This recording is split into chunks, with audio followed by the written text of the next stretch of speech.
It's something we all kind of suspected was happening, but now it's been pretty much confirmed. Facebook has stored an insane amount of data on you, including every text and phone call potentially. My name is Danny Burke, filling in just for today here on Landon Productions. A number of Twitter users today started sharing disturbing discoveries that they had found out after downloading their own Facebook data. Any of you guys with a Facebook account can download your data. You normally expect to see that it contains pictures, status updates, a list of your Facebook friends, that kind of thing. However, one user, Dylan McPhee, reported that from October 2016 to July 2017 his Facebook data included, and I quote, "the data of every call I've ever made, including time and duration, and also data about every text message I've received or sent." Actress Emma Kennedy tweeted that her data revealed Facebook had recorded every single phone number in her contacts. She said they had every single social event I went to, a list of all my friends and their birthdays, and a list of every text I've ever sent. They had plundered my phone. They have phone numbers of people who aren't on Facebook. They have phone numbers of household names who I'm sure would be furious to know their phone numbers are accessible. I am appalled. A Facebook spokesperson has responded to all of this by saying that uploading your contacts is optional and that everyone is asked for permission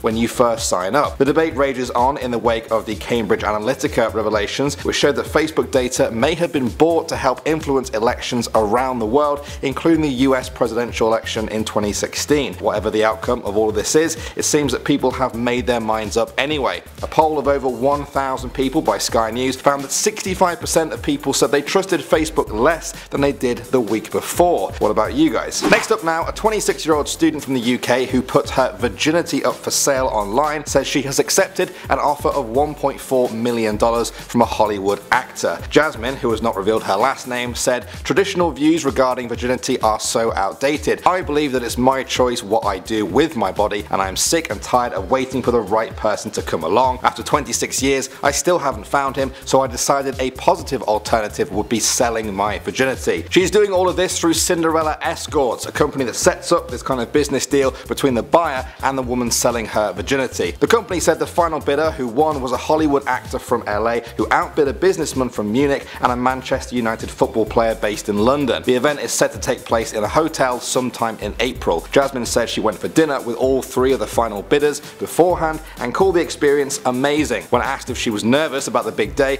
Jasmine said she's actually nervous because she is a fan of the actor and his work. So, who do you guys think this actor is? What do you guys think of the whole story in general? Some people say it's crazy to sell such an intimate thing, others say who cares, it's her body and why should anyone else have an opinion, so there. Adult film actress Stormy Daniels has said she was threatened to keep quiet about an alleged sexual encounter with Donald Trump in 2006. In this shocking new revelation to the story, Miss Daniels said that a man approached her in a Las Vegas car park in 2011. He said, "Leave Trump alone." He then looked at her young daughter and added, "It'd be a shame if something happened to her mom." Trump denies having had an affair with the actress, and his lawyers are seeking $20 million in damages from her, saying she broke a non-disclosure deal signed before the 2016 presidential election. In return, Ms. Daniels has filed a lawsuit to scrap the agreement, which she feels is invalid because Trump himself did not sign it. This whole he said, she said thing seems to be continuing in front of the media and behind the scenes, leaving many to assume that it can only be settled in court. Now, Trump hasn't addressed the story directly, but he did tweet out this morning to say so much fake news, never been voluminous or more inaccurate. But through it all, our country is doing great. I guess the saga continues,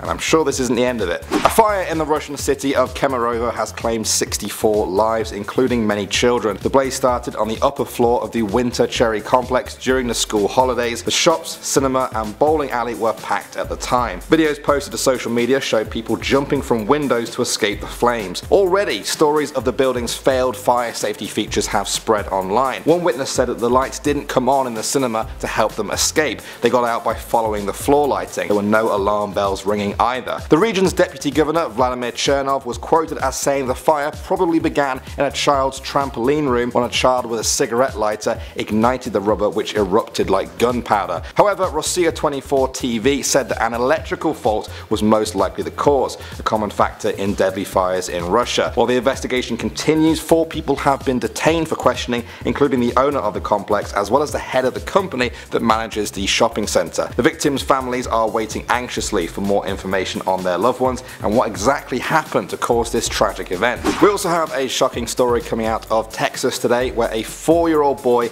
was attacked and shaken to death by his family dog while playing in the backyard of their home. Noah Trevino apparently got too close to the mixed large breed. The dog then grabbed him. A family member looked out of the window and spotted this, but by the time they got outside, the dog had its mouth around Noah's neck and was shaking him from side to side. By the time they prized Noah out of the dog's doors, he was already lifeless. His family tried to administer first aid, but after being airlifted to hospital, he was declared dead upon arrival. This story has sparked opinions all over the world, as stories like this normally do. Some people are assuming that it was a pit bull mix, a breed that has caused much debate about its aggression compared to other dogs. County Sheriff Javier Salazar did not comment on the dog's breed, however, and simply offered a warning to others, saying this was a family dog. Even if the dog doesn't show any outward signs of aggression, sometimes they can be unpredictable. It's best to always be vigilant when you're dealing with a small child and a dog like that. Animal Control seized the dog, which they said is scheduled to be destroyed today. What do you guys think about that? Do you have an opinion when it comes to specific dog breeds and their potential danger? Do you think people should never leave small children alone with dogs, or do you think this is just a tragic but very rare story that shouldn't worry dog owners with small kids? Let me know your thoughts on all of the stories we've looked at today. Thanks for watching Landon Productions. My name is Danny Burke. Business as usual tomorrow, and I hope you have a great day.